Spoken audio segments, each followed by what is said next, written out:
Hey, good morning, Jeff from Smoke and T-Jets, guys. Listen, we all like the tow trucks. I mean, everybody does. We all like tow trucks, and this is one of the ones that I got in a few boxes a couple weeks ago from Gulf Coast Model Railroading.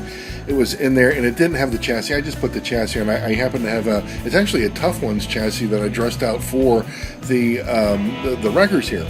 Now, when I first got this in the box, I looked at it and said, oh, great, like I said earlier, a tow truck, everybody likes tow truck. But look at the red stripe. See the red stripe? Now, that's the way I got it, okay?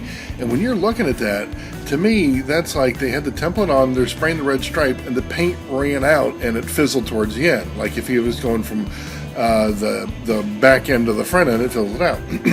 Pardon me. Now, the next thing I saw is, right there.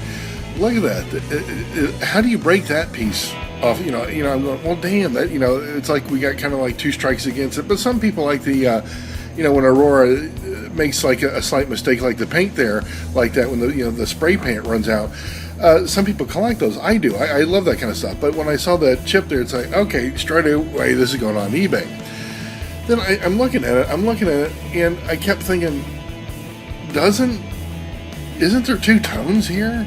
And I'll take a better picture here. But the cab is like,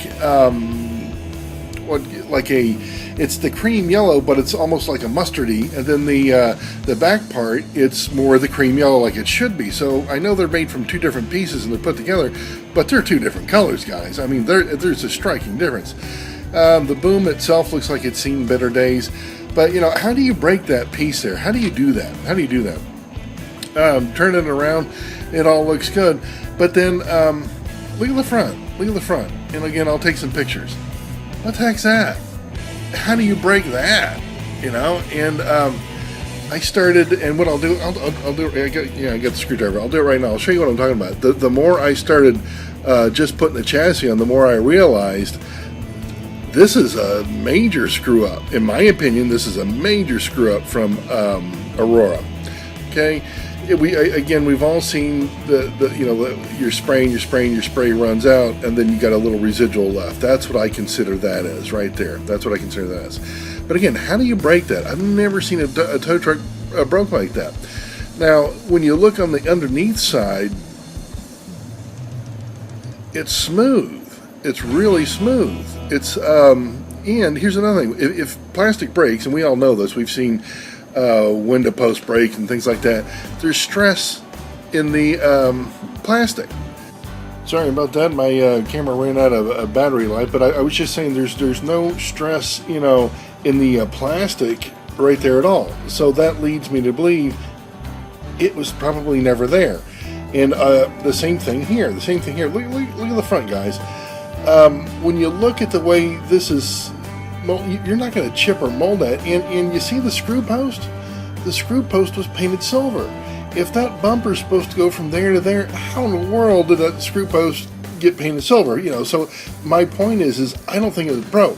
I think that there was like an air bubble or lack of the mold filling up with the resin properly. And the reason I say that, I have done literally hundreds and hundreds of molds, guys. And if you've got some of these little tiny crevices in here that might get an air pocket, like a little bubble in it, that's the kind of effect you're going to have. So that's what I'm considering. I don't know how this passed quality control at Aurora. I really don't. You got the bumper, and the grill, not there now. And look at and I'll see again. I'll take some better pictures. But you see the screw post? The screw post was molded that way. Again, like not enough resin got to where it should be. I mean, there really isn't. Now, what I did to compensate is, you see that little ring there? I put that little spacer ring, and I got an extra long screw, like you'd see on the front of the Volkswagen. It's got an extra long screw, so it can go through the guide pin, through the chassis, through the ring, and then get some threading up there in the front screw post. But anyways, the two-tone color, the front bumper, the piece that's I want to say chipped, it isn't there. I mean, again, it isn't there because the cab, it didn't get enough juice. It didn't get enough of the resin in there. So this thing is going to go on eBay. I'm just going to confirm my my suspicions here, I'm thinking about calling Bob Beers and telling him what I got, because how in the world does this really, I mean, if they're doing any quality control with Aurora, how does this leave Aurora, you know? Did somebody, I don't know, sneak it out? But boy, you got the paint, you got the piece missing there, the front thing missing there, and they don't match. Anyways, guys, that's what I think is going on with it. And I'm going to leave the Tough Lunch chassis on there. I've already got it dressed out, so we'll go from there. All right, guys, have fun. Jeff from Smoking T-Jets.